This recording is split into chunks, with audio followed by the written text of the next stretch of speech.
You're welcome to the Naija Filmmaker, a podcast about Nigerian filmmakers, their films, and how we can build a diverse and functional industry. I'm your host, Selegot. On this episode, my guest is Yinka Ogun. He's a screenwriter and the current president for the Screenwriters Guild of Nigeria. He is known for his work on Oloture, Tinsel, Your Excellency, and the Royal Hibiscus Hotel. We talk about how he discovered writing, his process, and his work at the Screenwriters Guild. If you're a new listener, you're welcome and I hope you enjoy. Hi Yinka, you're welcome to the Naija Filmmaker. Good morning, thank you very much. Okay, can you introduce yourself? Okay, so my name is Yinka Ogun. I'm a screenwriter. And I'm also the head of the Screenwriters Guild of Nigeria. Okay, nice to have you on the podcast. Welcome. Okay, so can you tell us how you got started in writing in the industry? Okay, so I used to sing. I used to sing at night shift years back, and I was a songwriter. And I met Sammy Opozo, and then I was introduced to Sammy. I don't know if I walked up to introduced to him as a songwriter, and went through some of the things I had written. I was impressed with them and said, okay, that he would start engaging my services as a songwriter. And then Sammy was one of the two major people who used to do theme songs for films then, the soundtracks. And I think it was Sammy and Stanley Okori there. And so Sammy would give me the film script. I would read through, then compose a theme song to sort of encapsulate the whole story. And it's from looking at the script, I kept telling myself, I'm sure I can do better than this, I'm sure I can do better than this. And that was it. And so I started trying my hand at writing and all that, you know. And while that was going on, there was an NGO, Communicating for Change, who were also looking for writers for radio. And my friend Silo Bankole, she was Bankole then, introduced me to them, and they liked my writing, and that was it. That's just how I got into the whole thing. Okay. So at that point, how did you get yourself acquainted with practices in screenwriting and other things? Well, those were sort of the later part of the early days. Later part of the early days, nobody used writing software. We all just formatted the script with Word, and so it was. I had a plethora of scripts I had written, differently done, and sort of went online, tried to see how it was done properly, and try to format scripts that way. And of course, you didn't have the software then. We just try to ape it as much as you could, and they also go online, read stuff about how stories are told properly. Fortunately for me, as I had this friend Johnny Kim, went to Janiki together. He and Regina DeBerry had a company together. They were doing stuff, and I used to do music for them. Yes, at some point I started doing soundtrack to theme songs. So they were the first ones to give me a try, and they also brought me into writing. And Reginald sort of became like a mentor of sorts too along the line. Yeah. So that's how I really sort of started honing my skills. Yeah. Okay. So you've written the scripts for Oloture, Your Excellency, Royal Hibiscus Hotel, Abeni, and others. Were you commissioned to do them, or you had written them years before and you were shopping it around? All commissioned. All commissioned. The only thing I had done before, and I sort of got into a pitch situation, was Tinsel. I had created Tinsel 5 years before it was picked up by Mnet. But most of the yes, Tinsel, Dear Mother too had created it, and pitched it. But when it comes to film scripts, essentially, I work on commission. Yeah. Okay. All right. So from the moment you're commissioned for a script, what's your process like? Okay, well, so this is what I do. A client gets in touch, we discuss, then I send a contract. I send a contract sample. Once they say that they're okay with the contract, or we do back and forth and agree on the contract, we sign the contract and start the process. Now, what I do is that I would collect 20% of the agreed fee before I write a treatment. Now, if in the rare occasion that the client has their own treatment, you understand, they will just go into a straight. I go through the treatment, make some observations, things I feel should be changed. If they want to change, if they're insistent, no problem. They're the client. Then we go into a straight. That means it's a different contract. I'll be sending to them. It will be we're going straight into the writing, which will be 70% deposit on my writing fee. Yeah. But if it was if all they had was a story, then I will collect 20% of the money first to write a treatment. When we agree on the treatment, then they will drop 50%, which makes it a total of 70%. Then I will do the first draft. Okay. And sometimes, if the rare occasions, because sometimes people just ask you for your stories. Yeah. In that kind of situation, since it's my story, I don't have a problem.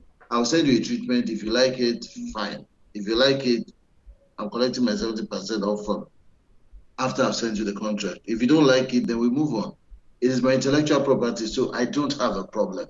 Yeah. But I will not develop a treatment for a client based on their story without receiving some kind of payment that binds us. Yeah. Okay. All right. So, how important is the work of script editors in the writing process? Definitely. I mean, script editors are very important.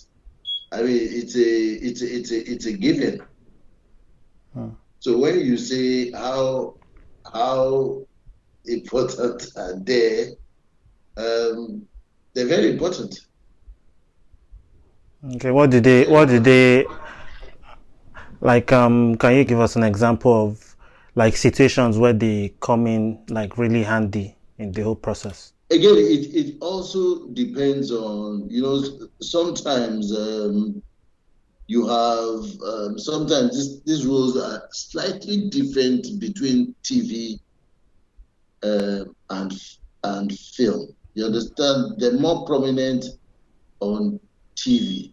Okay. You understand? Yeah.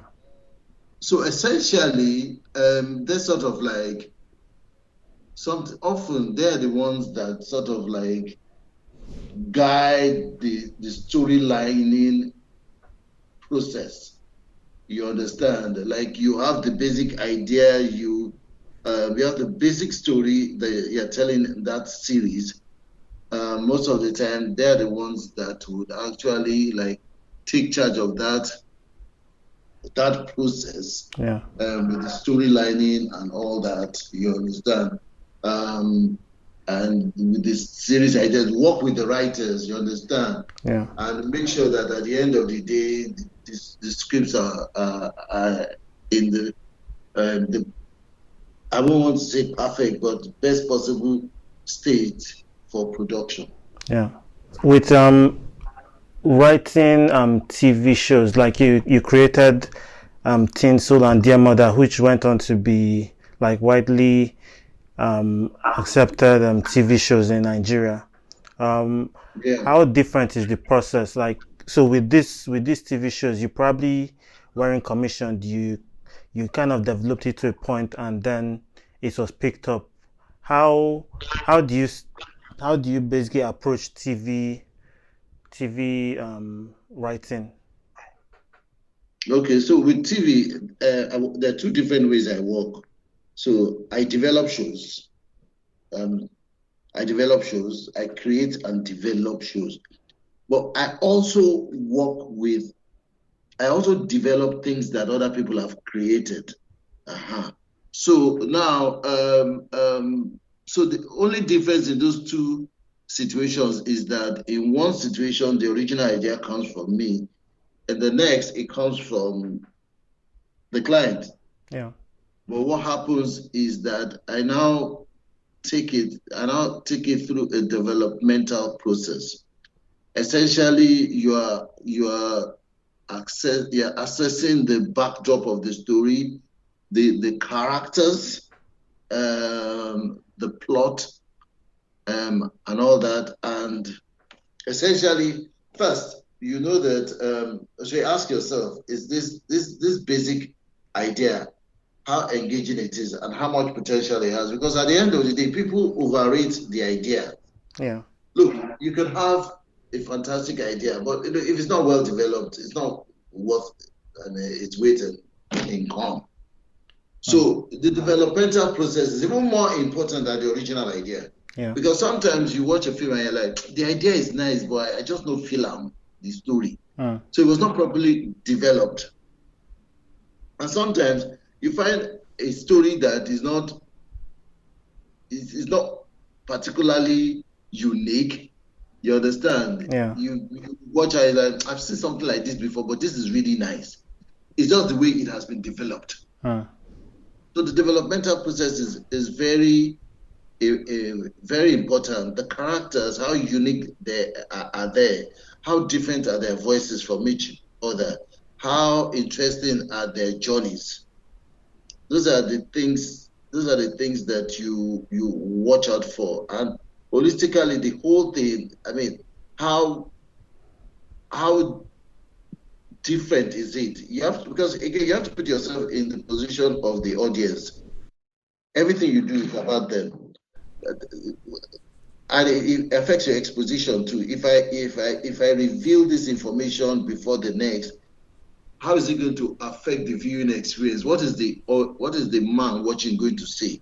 Because it's very important that, as much as possible, everything you do has to have a reaction. It could be excitement, it could be laughter, it could be wow, it could be awe, it could be whoa, it could be but there has to be a reaction. And they just don't happen. You have to manufacture them. So that's what the developmental process is about, how you tell these people's the story of your characters. You understand? So you have your lead character, you have your protagonist, you have all the challenges he's facing, the people who are influencing the things that happen to him. I mean, like if you have your character and he's been locked up in an asylum and it's not local, but he's been locked up because someone wants to take his fortunes away from him. Yeah. So you know that for him to continue to stay there, there must be somebody in that establishment who is insistent on him staying there. Maybe they've been paid or something. Yeah. Now, for your story to make sense, you know that at some point he's going to have to escape. And the only way he can escape is with help, and usually it's help from within. Yeah. So this person stopping him from going. Why are they stopping him from going? Because most likely they know that he's not really local. Why are they stopping him? For you to have, because it's very important, because that's a major part of the story. So for you to understand why they're stopping him, you need to understand that character and their stories, their journey. Why have they come to this point? Then the person who is going to risk their employment to help him escape, you also need to understand why. Yeah. Just like you need to understand the person who has put him there, why. So except the escape is going to be perpetrated by one of the fellow inmates there. If it's a fellow inmate, you also have to understand where they're coming from. So these are the people you usually need to tell their story, have a backstory and all that. You understand? Yeah. This is what sort of forms it. So the main story is the story of the protagonist and how he's going to escape this thing and all that. But every other person whose actions apply pressure positively or negatively on his own actions, on his own progress, it's best to understand why they are doing it. And to understand it, you really need to know them very, very well.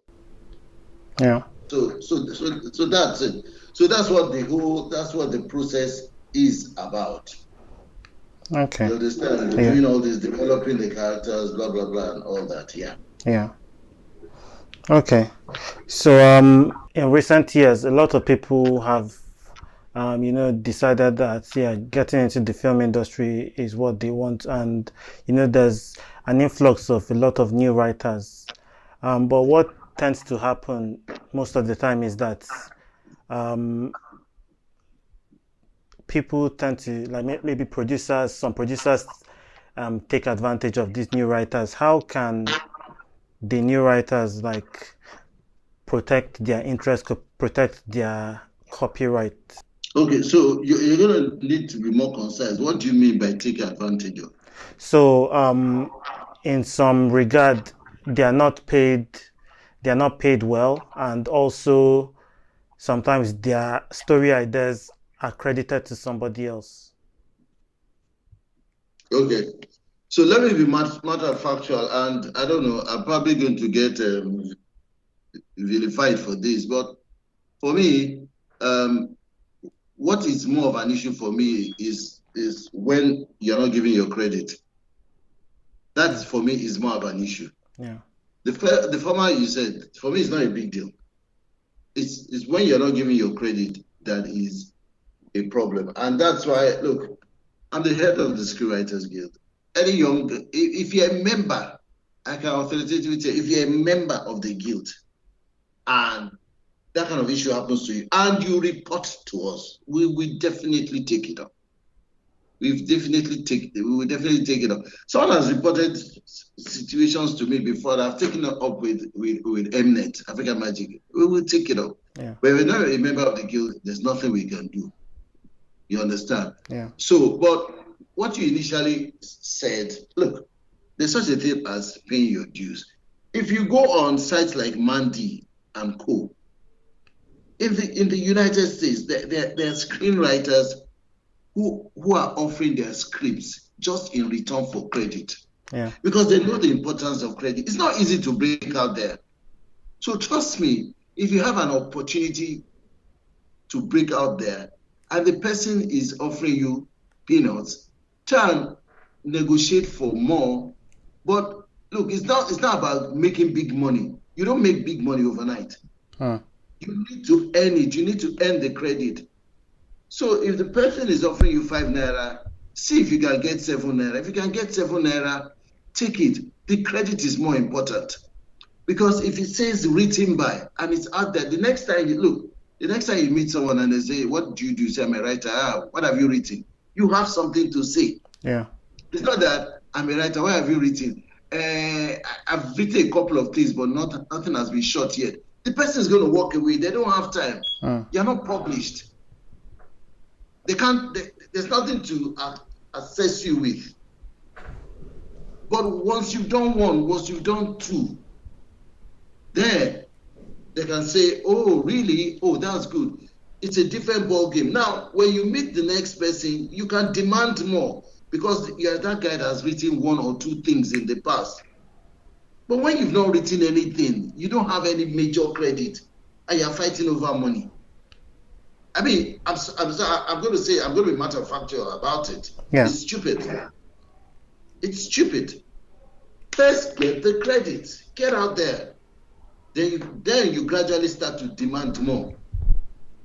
Yeah. Everybody today that is earning millions from writing, you think they were not once upon a time scammed or paid rubbish?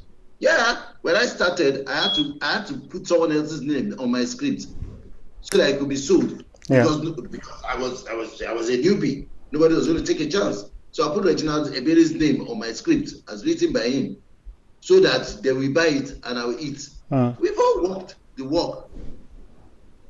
Do you understand? Yeah. We've all walked the walk.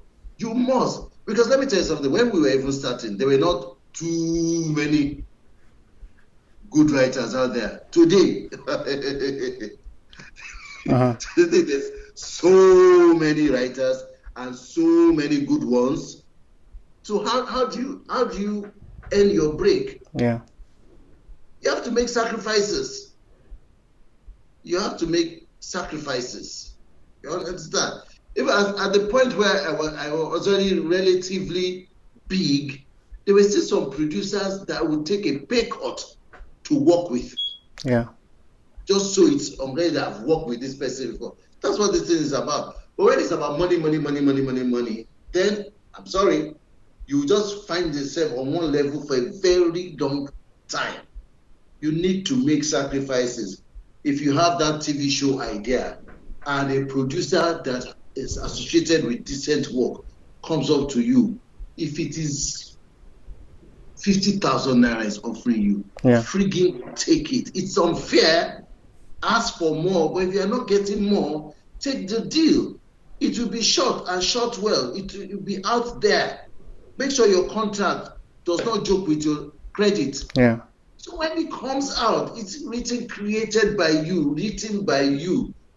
The next time anybody walks up to you, you are not a newbie. Yeah. You can ask for 300,000 for that same thing, because you are the guy that did that one that was successful.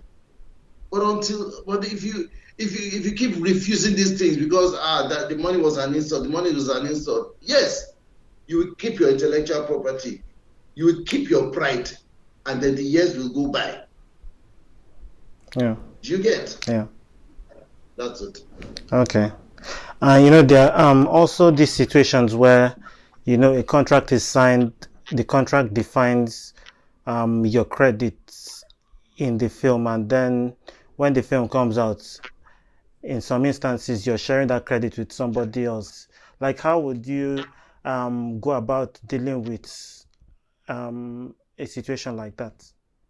Okay, so I will tell you, it's a very unscrupulous thing that Nigerian producers are fond of doing. Yeah.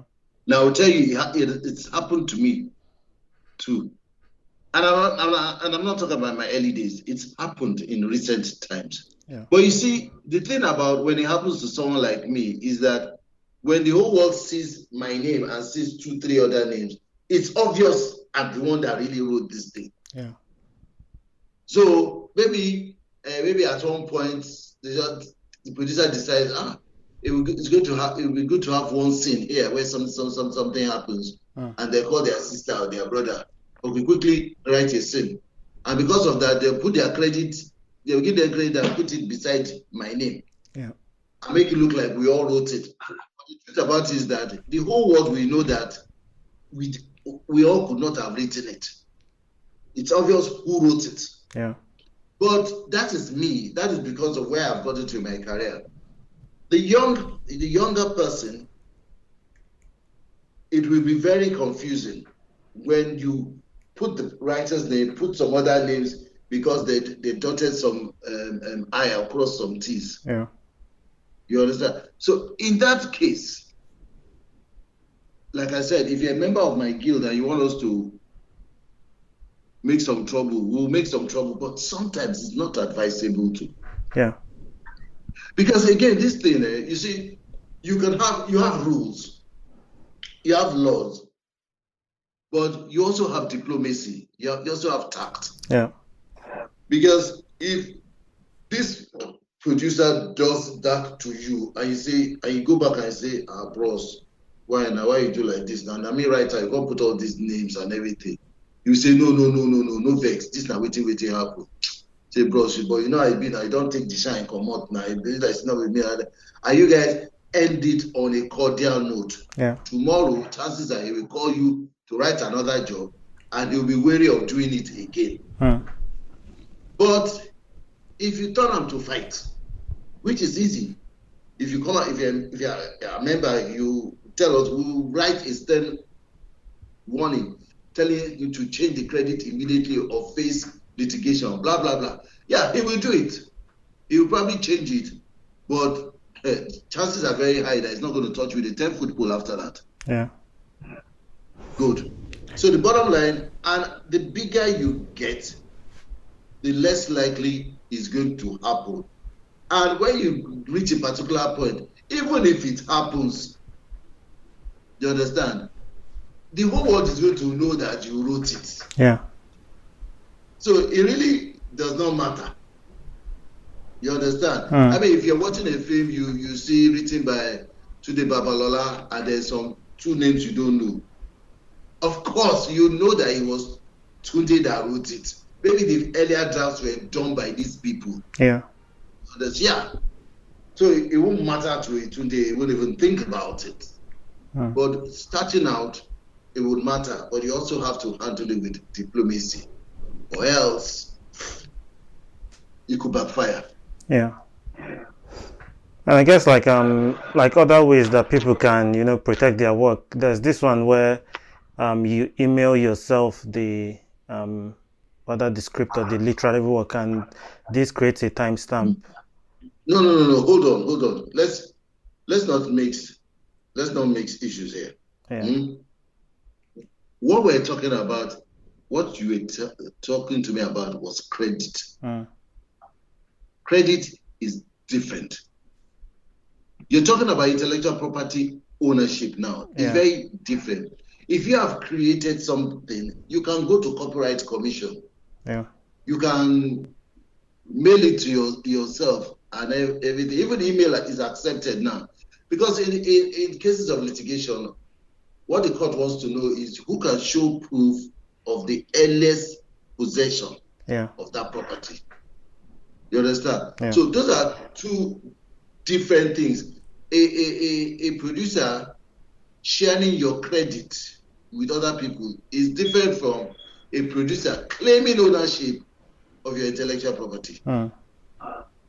So if you, I mean, like I tell people, why would you give a producer a hard copy of a script? No, you mail it. You mail the soft copy. So then there is proof, there's a track. You understand? And then you also have to be careful how you want the mail. There's in furtherance to our verbal discussion of so day. Here is my script, so for your perusal and acquisition consideration. So it is clear. I have sent it to you for you to consider acquiring it. I'm not sending it to you because you commissioned me. Yeah. It's clear. And then if tomorrow you go and do something like that and everything, then I can sue you and I will have that mail as record. But it's not that I will now send this guy and say, this is it, sir. This is it, sir, could mean that this is the script, sir, the one that you paid for. We will not be arguing back and forth. It's now your word against mine. There's no proof. Yeah. So bottom line is that you have an idea, you have a script, go to Copyright Commission and register it. Because if litigation happens, you might not be able to afford a lawyer.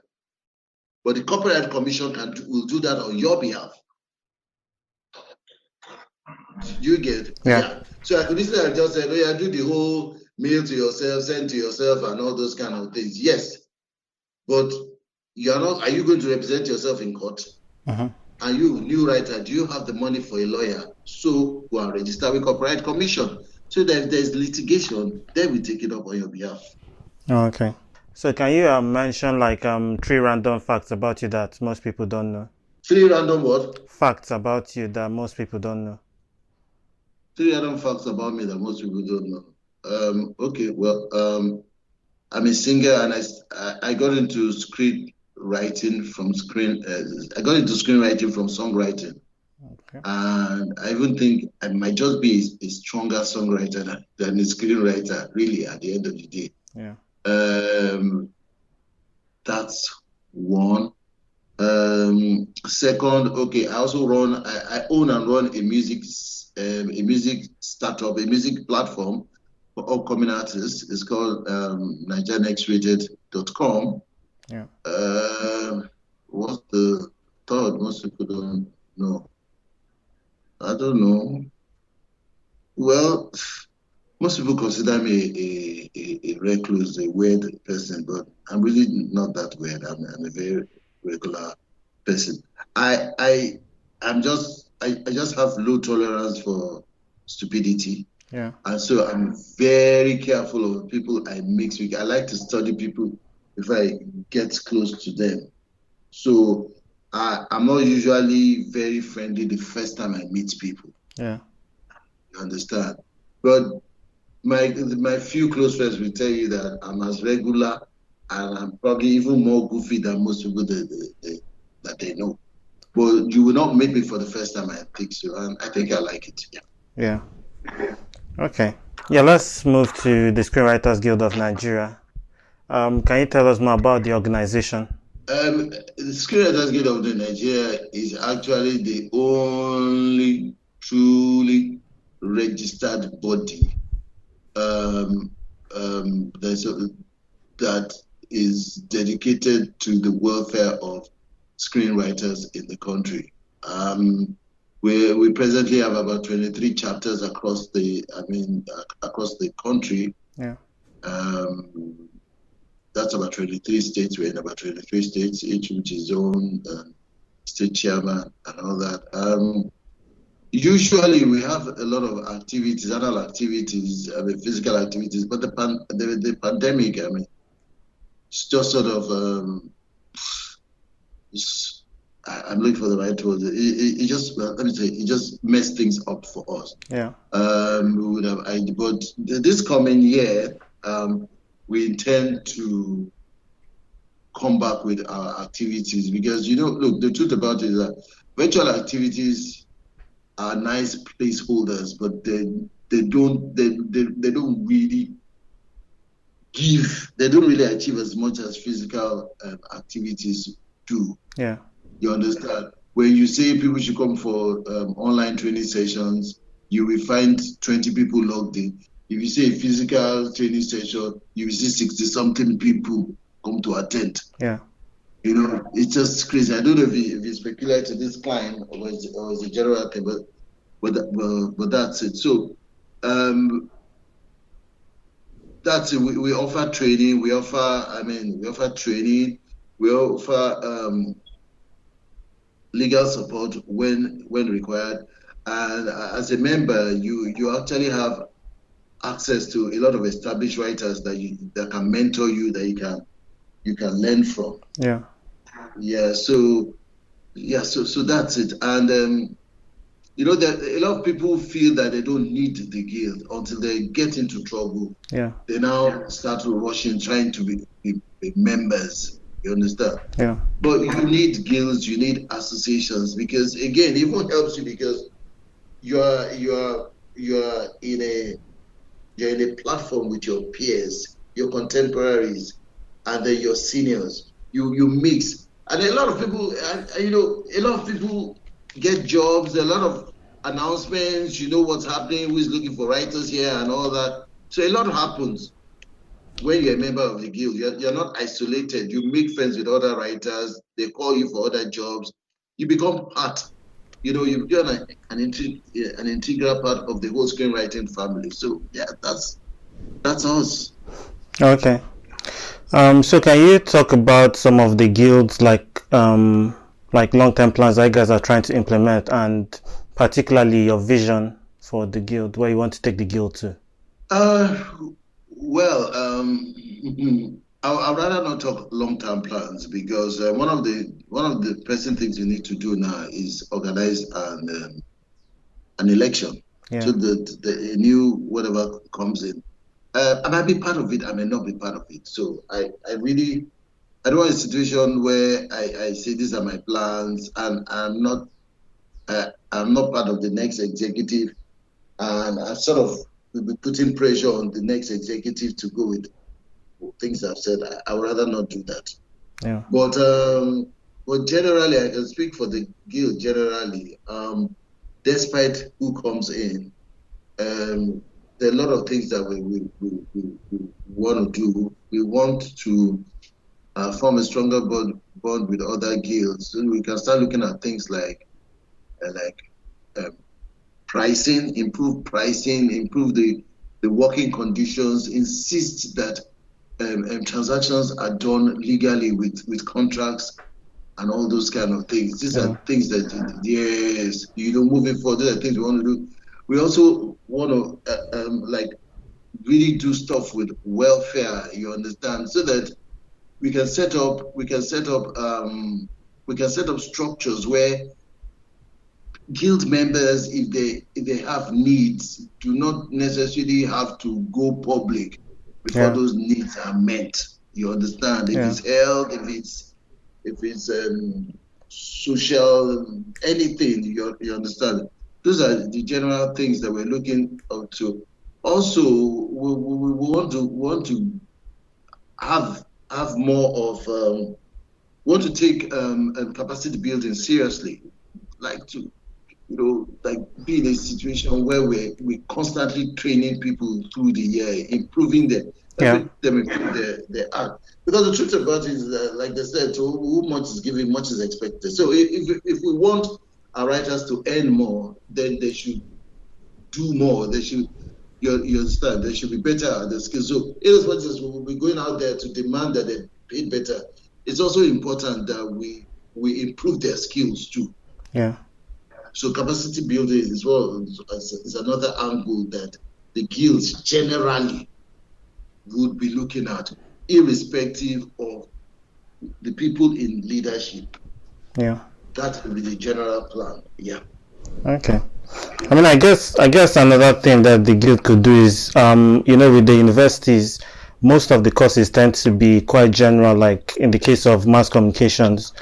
I don't know, maybe if it's something that the guild could do to like lobby, whether it's the universities commission or particular universities to, maybe create kind of specialty courses or modules that, will kind of get this capacity building right from the university level. Yeah, I think it's something that, could really work. So I mean, before the whole pandemic thingy, one of the things that we were actually looking at was to approach the Nigerian Universities Commission and ask that essentially Theatre Arts Department also offer screenwriting as a course, because in most schools what you have is playwriting. Yeah. So we want a situation where screenwriting will also become a fundamental part of the curriculum, because the truth about it is that right now, more people are engaged as screenwriters than playwrights. Yeah.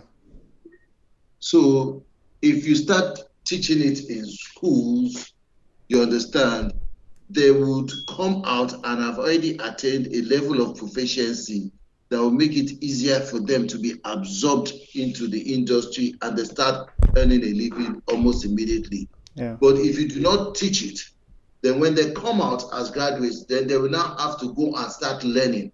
So that means, first you spend time learning, then after learning, you spend time trying to get into the system. You understand? Yeah. Before you get to the point where you can actually start earning a living from it. So if you're not careful, that's some 4 or 5 years after school. But if you teach this thing in school, by the time they graduate, their level of proficiency is already high. Yeah. So they're not spending time training again.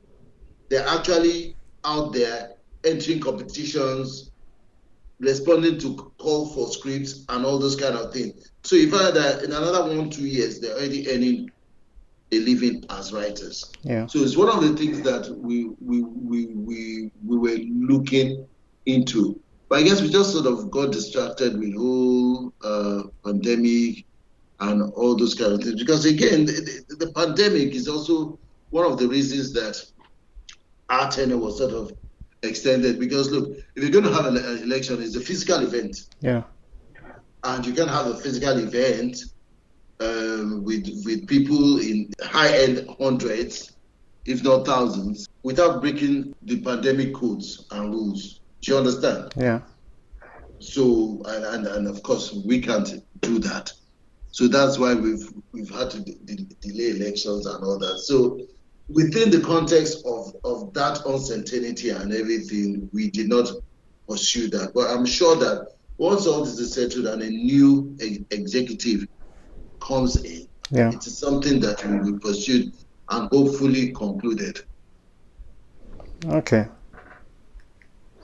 I mean, I think something that is undeniable for the advancement of the Nigerian film industry is for the guilds to become like stronger.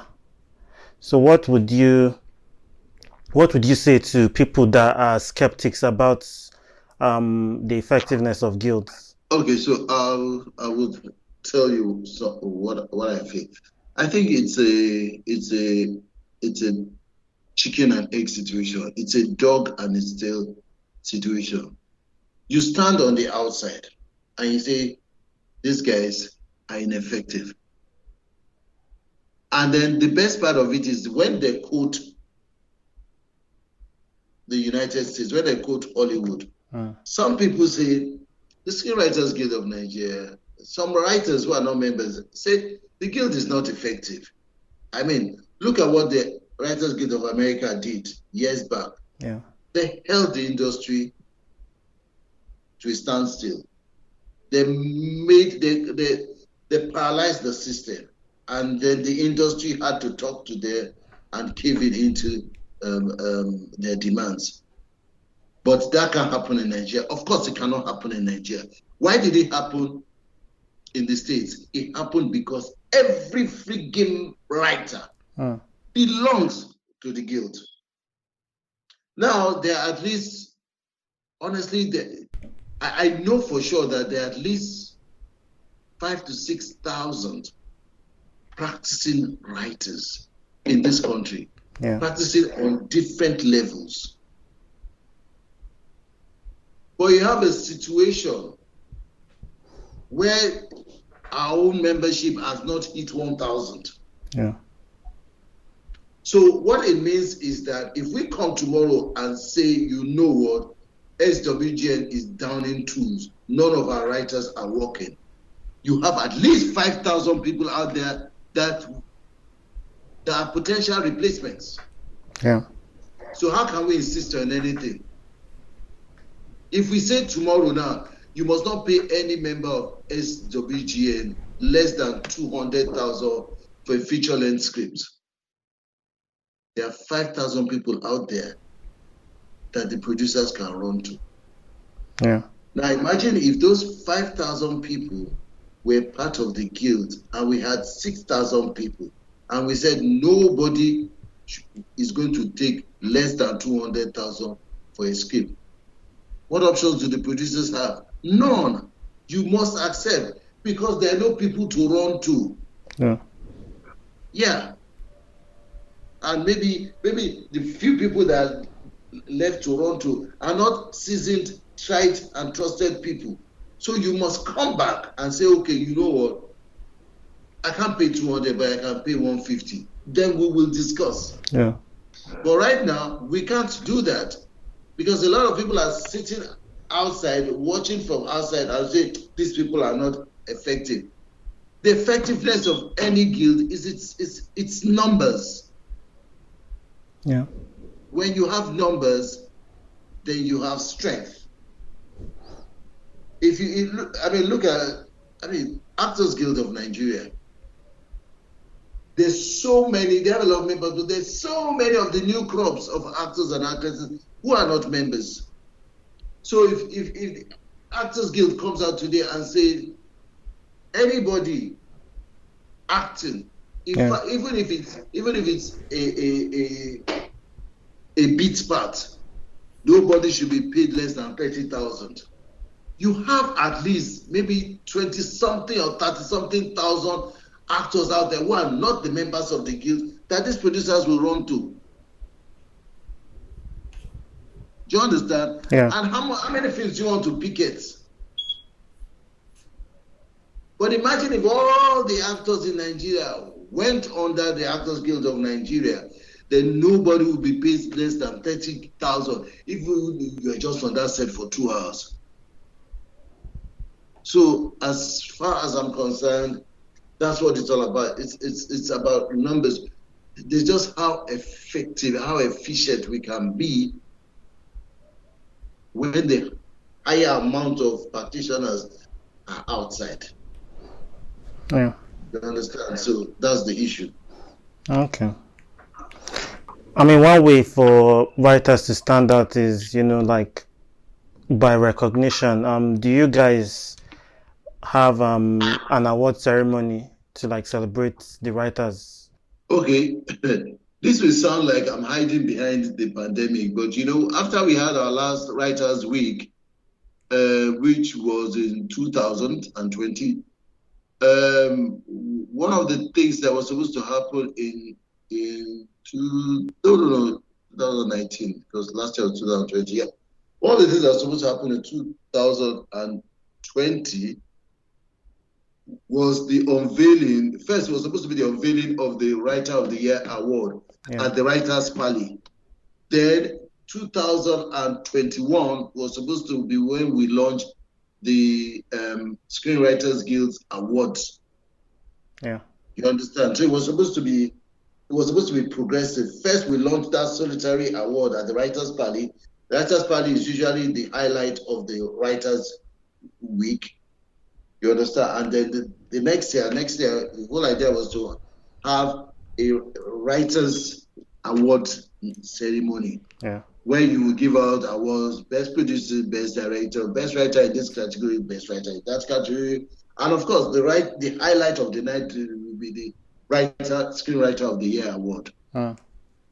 So that was the plan. Again, it is with a lot of events now and all that stuff.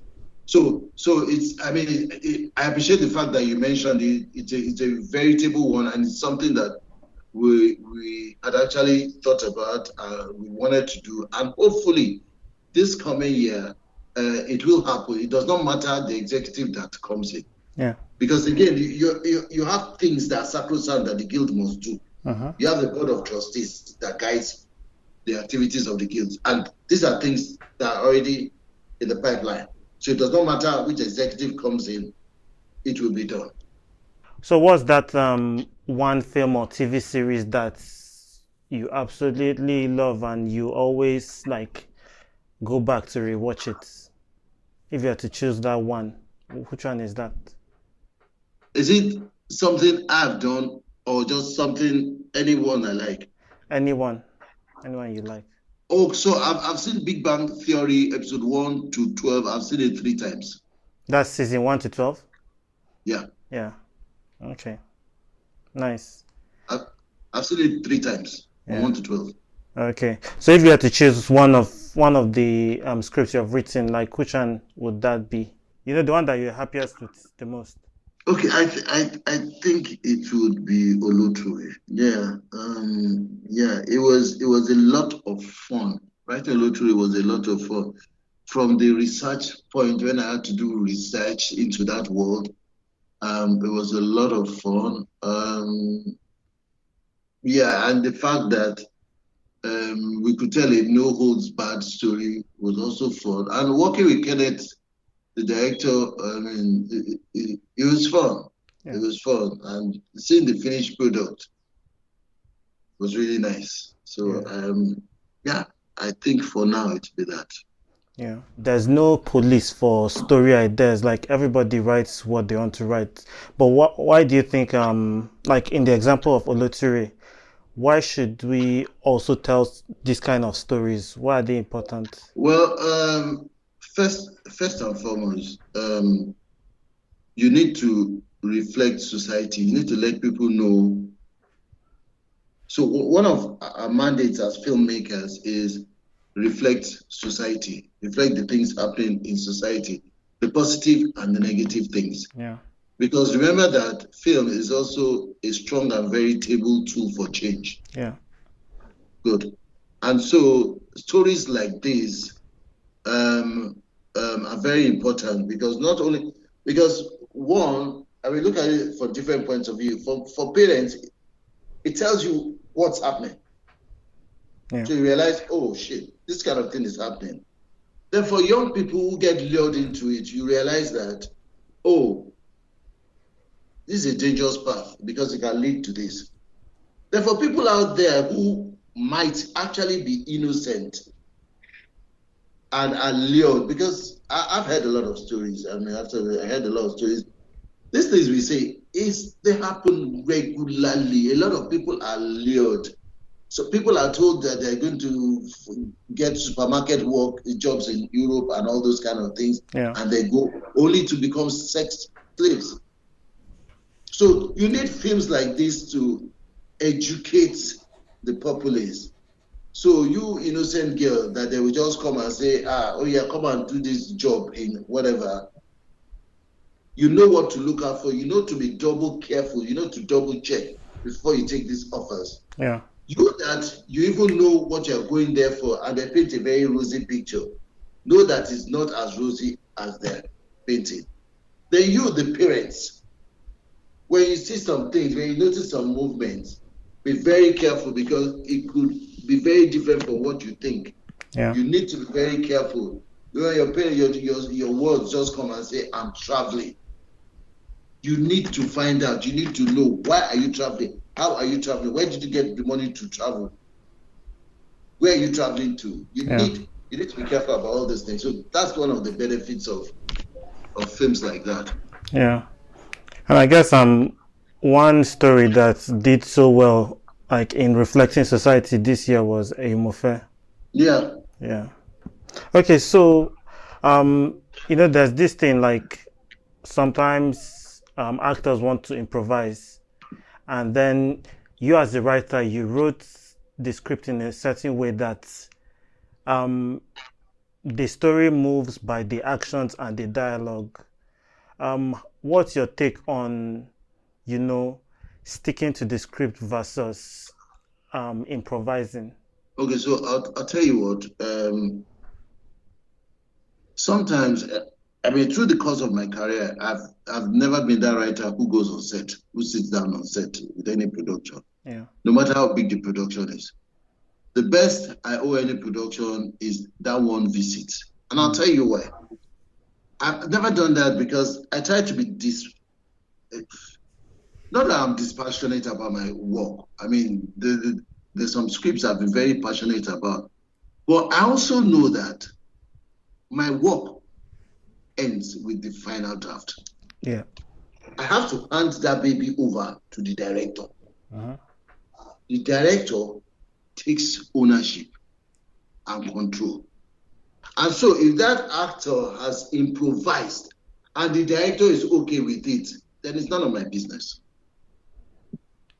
You understand? Yeah. That's why I never go on set, because look, that one scene that you wrote standing on your head, that you swear by, that you think is the best next thing after chocolate chip cookies, the director can come, yank it out and say, we don't need this scene. Then what happens? You start frowning and pouting all over the place. Uh-huh. It is no longer your baby. You've handed it over to the director. He has control. If he says he does not need this scene, then he does not need this scene. Yeah.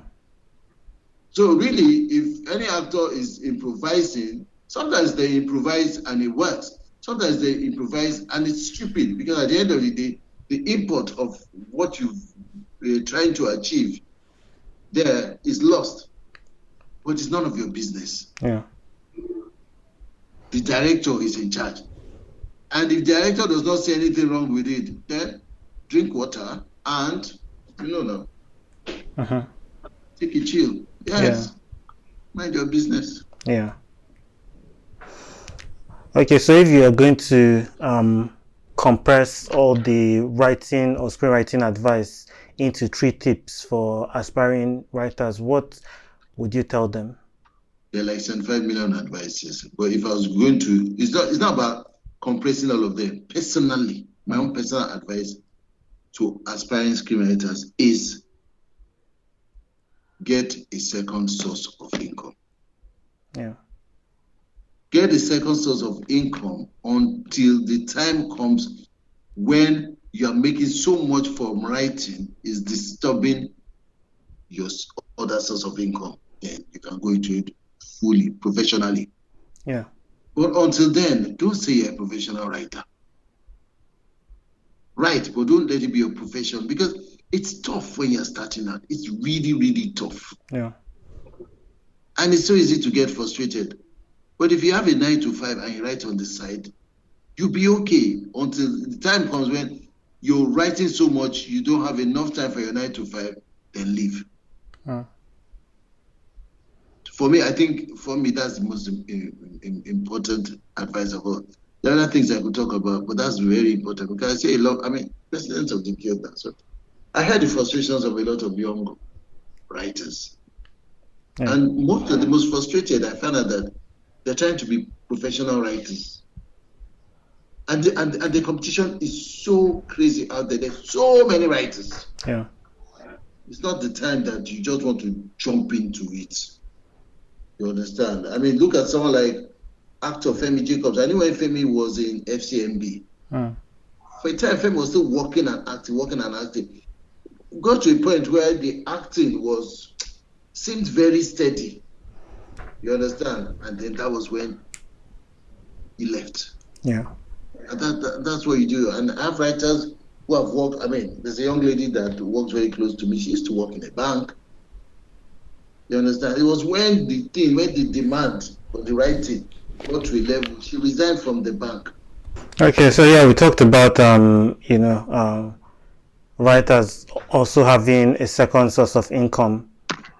Do you think we're almost at that point where in contracts that writers sign, they will be promised residuals, so a percentage of the potential profits of the movie, whether for a number of years or in perpetuity? Do you think we're close to that point as an industry? Nowhere so far.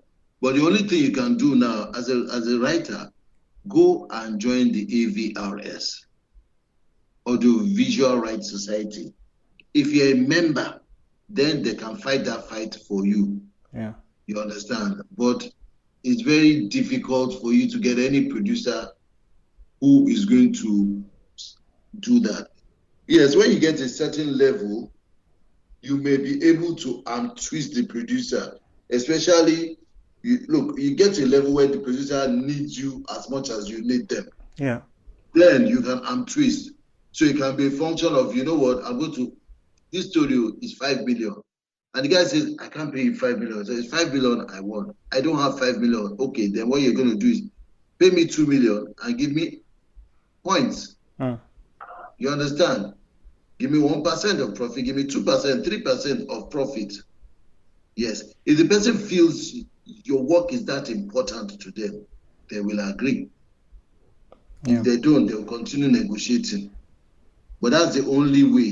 You first get to a point before that's even up for consideration. You can't have just been in the system 3, 4, 5 years, and yet any producer you tell them, we say, okay, I'll get back to you, and they just go somewhere else.